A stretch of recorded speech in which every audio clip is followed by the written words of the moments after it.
Hi, how are you doing? Welcome to the channel, Look at the Lou's World of Darkness. So today I'm starting a series of videos, and each video is going to have a theme, and it's what I've called a player's guide to the disciplines. So what I'm going to do is take a discipline and look at it and give hints and tips for a player to better understand that discipline.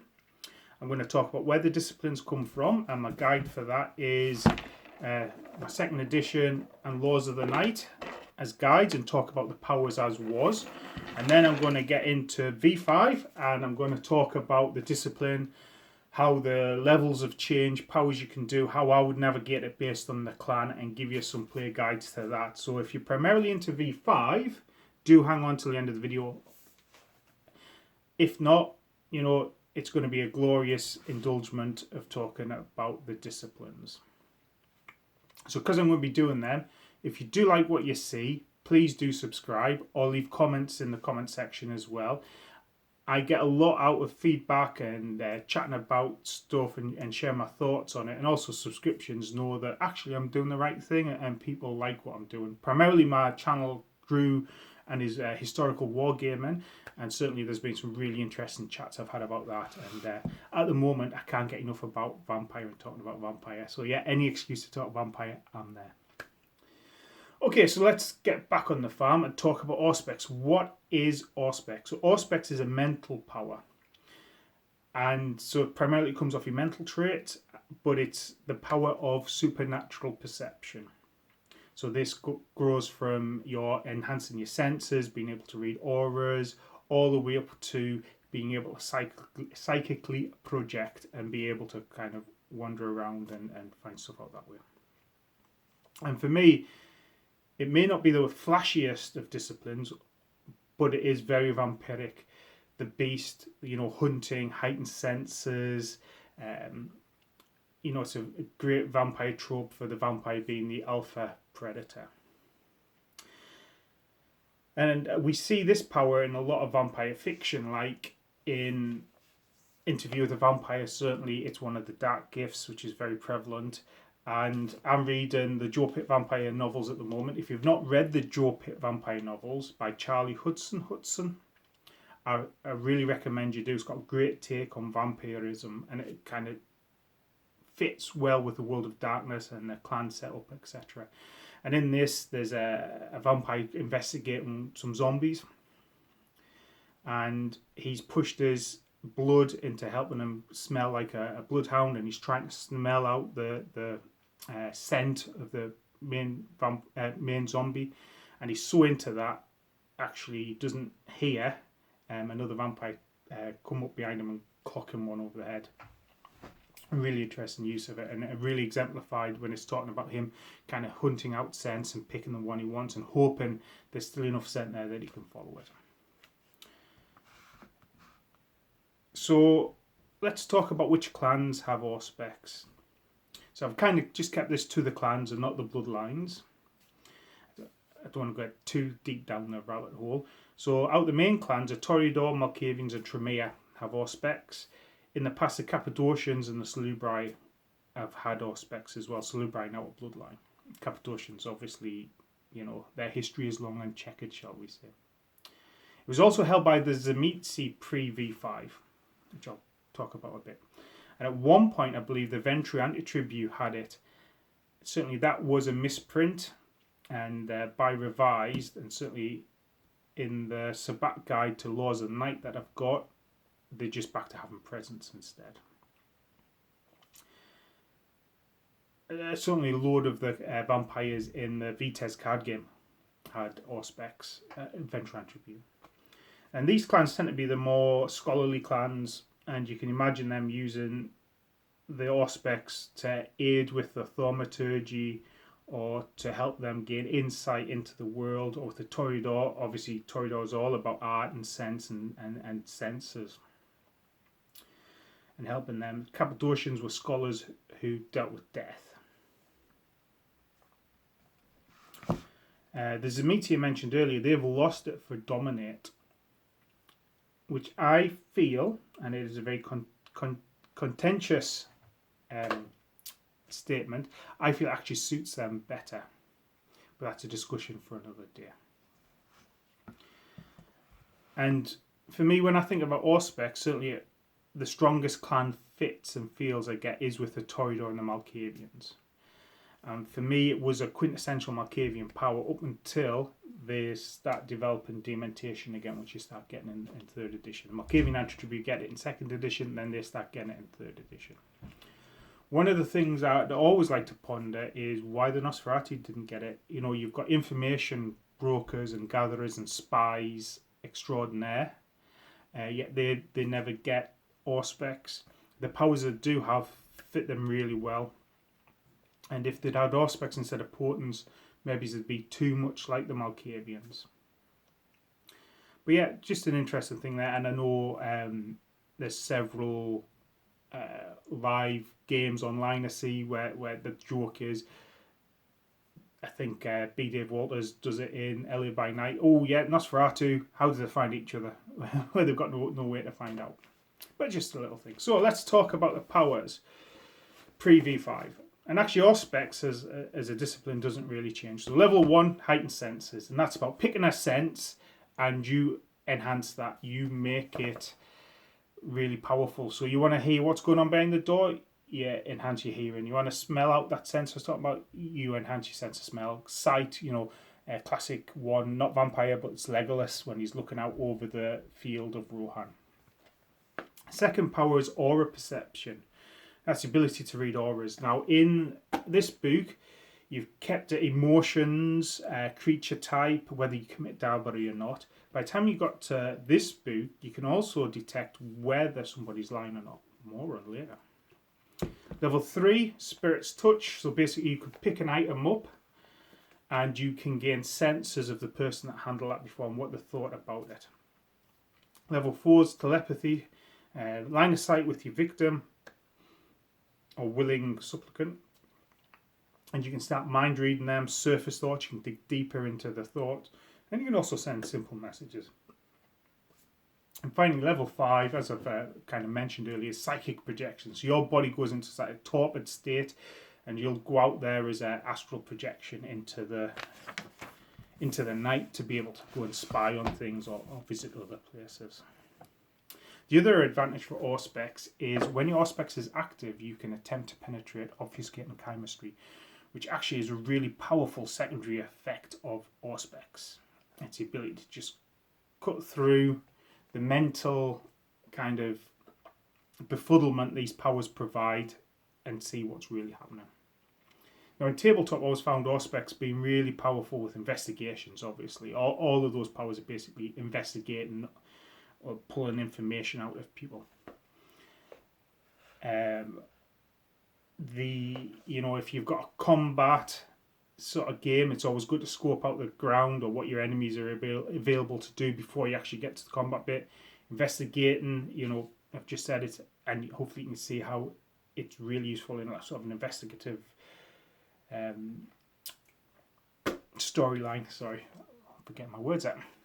Now, in live action roleplay, it started to come into its own. So I've got my trusty set of notes there, keep me on track so I don't go off kilter too much. So yeah, live action roleplay. And I must admit, I would say about 80% of the vampire stuff I've done has been live roleplay. And that's 20% of tabletop is still a considerable amount. So, live roleplay. What your live role-playing games basically would be a court, and you might have 20, 30 players. And it was really good, excuse me, to be able to be one side of the room. You see two interesting characters have a conversation at the other side of the room. So you use a symbol to say you're using heightened senses, for example, hearing, and you would be able to go over and listen to what they were saying. Now, that trusted the players to continue having the conversation and not meta out of it, and so you can gain the juicy information. By and large, I think most players were good with that. Certainly if they wanted a top secret conversation, they'd go elsewhere for it. The other thing that Auspex really started to do with LARP was, and it became problematic, when this book said you could determine if somebody's telling the truth or not. Vampire especially LARP, where is more political. It's a game of subterfuge and intrigue and all that sort of good stuff in court as you're plotting and manoeuvring against each other. And well, Camarilla games are. Obviously, other games would have different themes. So the ability to determine if that person in front of you is telling the truth or not is a really powerful power in that environment. Certainly, I believe it should have been harder. And there's a couple of things there in that it's a passive one. And how LARP worked is if I've got 7 mental traits and you've got 8 mental traits and I want to read your aura, we do a stone, scissors, paper test. If I win, I win. If we draw, we compare traits. You've got 8, I've got 7, you're winning. If I lose, you've won, and obviously my power hasn't worked. Now with aura reading, I could use retests. If you've got an appropriate ability, you use that for retesting. That's a spendable resource over the night.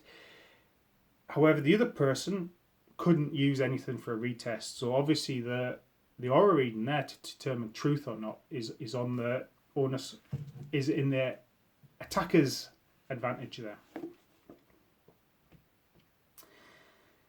The other thing is the level 2 power, compared the utility and how powerful it is compared to level 3 Spirit's Touch is incomparable. So for me, Spirit's Touch should never been a level 3 power. It just doesn't do enough. And often I'd see storytellers in live role playing come with all sorts of convoluted way that Spirit's Touch wouldn't work. Which is always disappointing to see that, it's a level 3 power, compared to some of the other things that level 3 powers can do. Spirit's Touch always felt a tad bit underwhelming for me. Well, of course, there's drawbacks to reading someone's aura mid-conversation. In the rules, it says you've got to concentrate. Now, I never really saw that happening in game. I just saw players say, right, I want an aura reading test on you. Certainly, if you were chatting to somebody and I'm pausing to try and read your aura, that would look really weird. The other thing that kind of attracted a certain type of player were, I'm going to call them the Diablerie Hunt and Bunny. And this is a player that would every game want to read everybody's aura to see if they've done Diablerie just because they could. Which probably took up more time than it needed for the storyteller and the players and stuff. But, every game seemed to have this person. Exactly what they do with the information, I've just found out visiting Primogen is a Diablerist. I'll go tell the sheriff. Well, you're on Elysium, so you've used powers on Elysium, which is against the Elysium rules, and they've got more status than you, and, the political ramifications of it would be all over the place. But yeah, virtually every game I went to, there'd be somebody who's like, I'm going to read everybody for Diablerie. I'm like, calm down. Anyway, so that was the power. Oh, I should also point out, heightened sense is really powerful, being able to hear in. But if your sense got overwhelmed, that could actually stun you. So if a gun went off while you got heightened hearing on, that might stun you, or like a stink bomb or something. A real flash might blind you, for example. Also thought I'd throw in for a bit of fun how the powers worked a wee bit in Vitesse, the Vampire Eternal Struggle card game. So in Vitesse, basically you've got to attack the other Methuselahs. You'd use stealth to be able to get past their line of defense, so to be able to attack the resources to bleed the opponent. What Auspex did was basically give you loads of intercept, and intercept cancelled out stealth, so it enabled you to intercept and be able to fight opponent vampires. Pretty powerful effect in game, very defensive. So now we get to V5. Now, if you've not looked at V5 before, or looked at any reviews of V5, what V5 does is brings the disciplines down. So, the 5 levels of disciplines at the moment, nothing above 5 is being published. Certainly, there's Elder Powers, which I haven't mentioned, for Auspex, and you've got more of the kind of finding stuff out powers, but also down to just being able to psychically assault your opponent. So at the moment, there's no level 5 powers.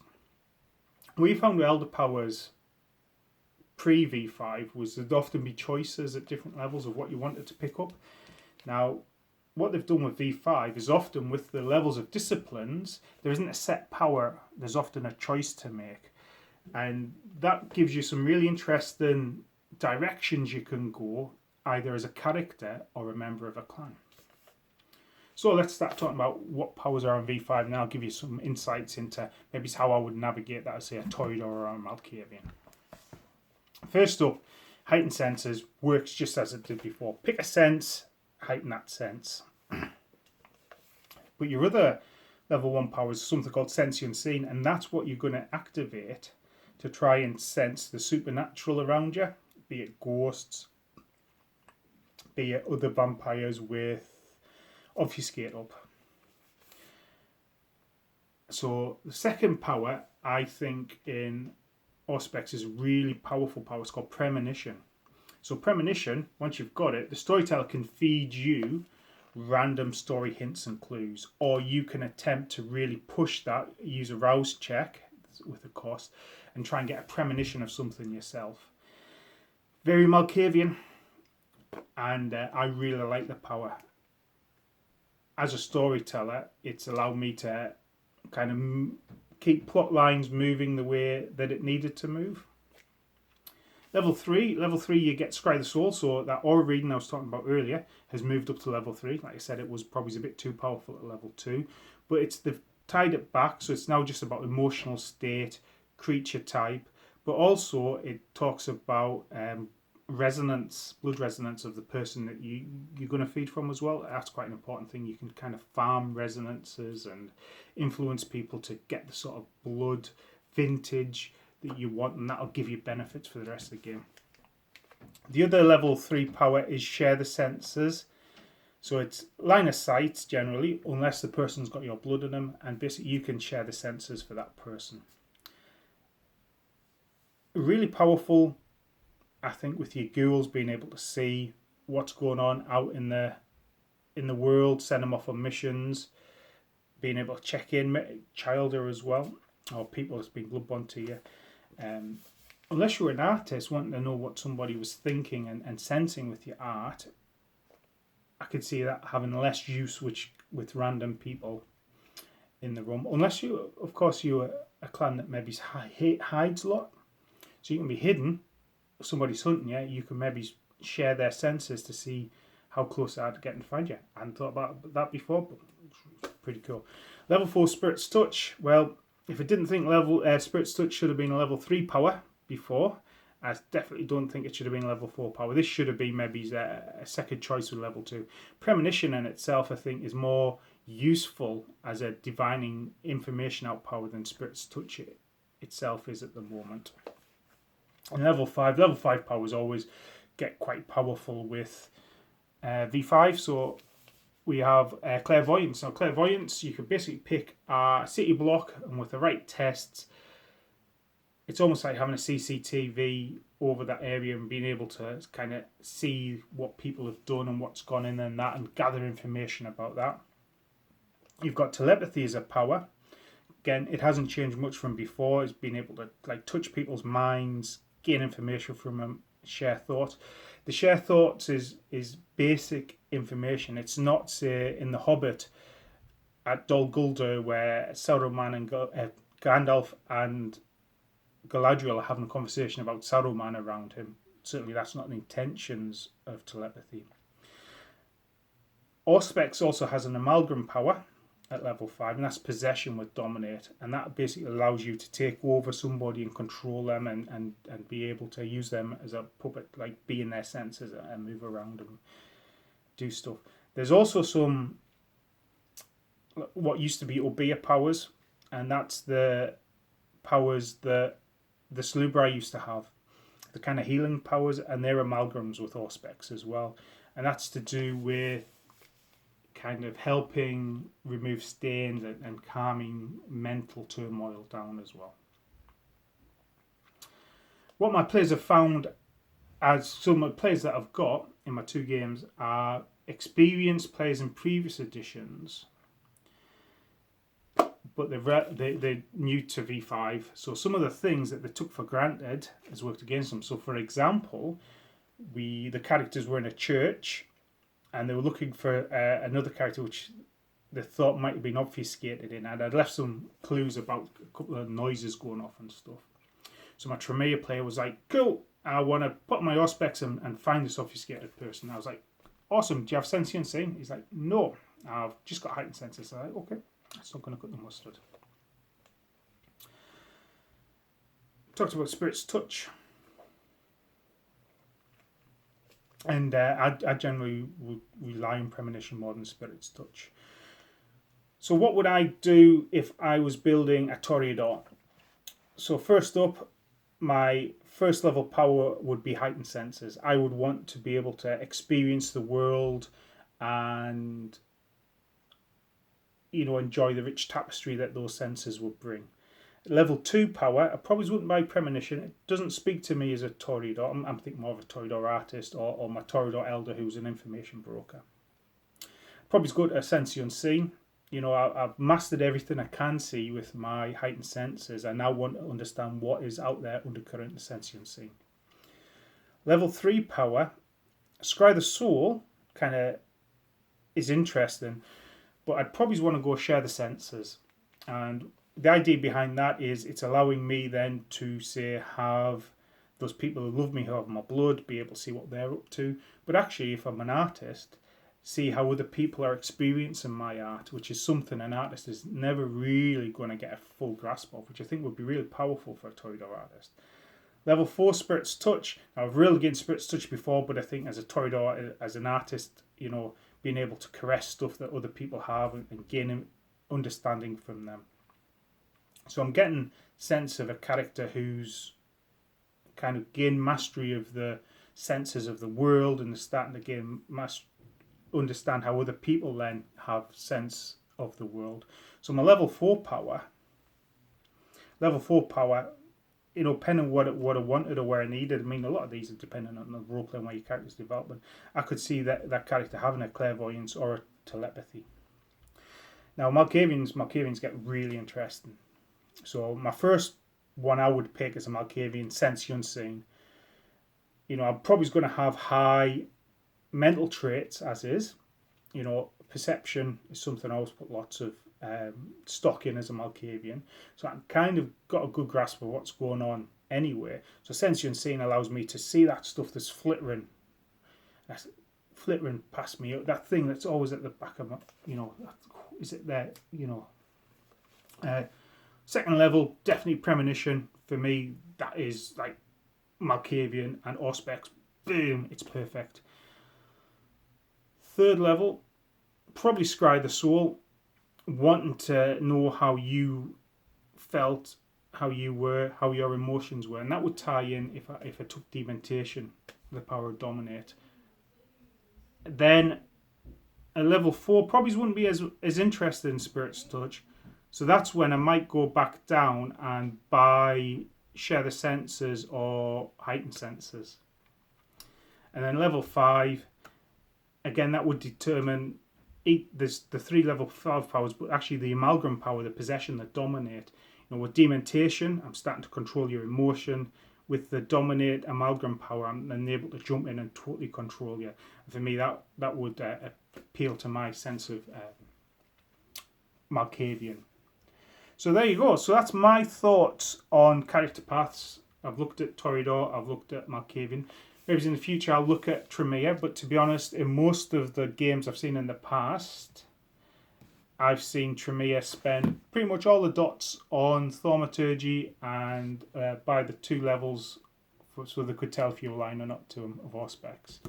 So I'd have to give some further thoughts to where I wanted to take Tremere character.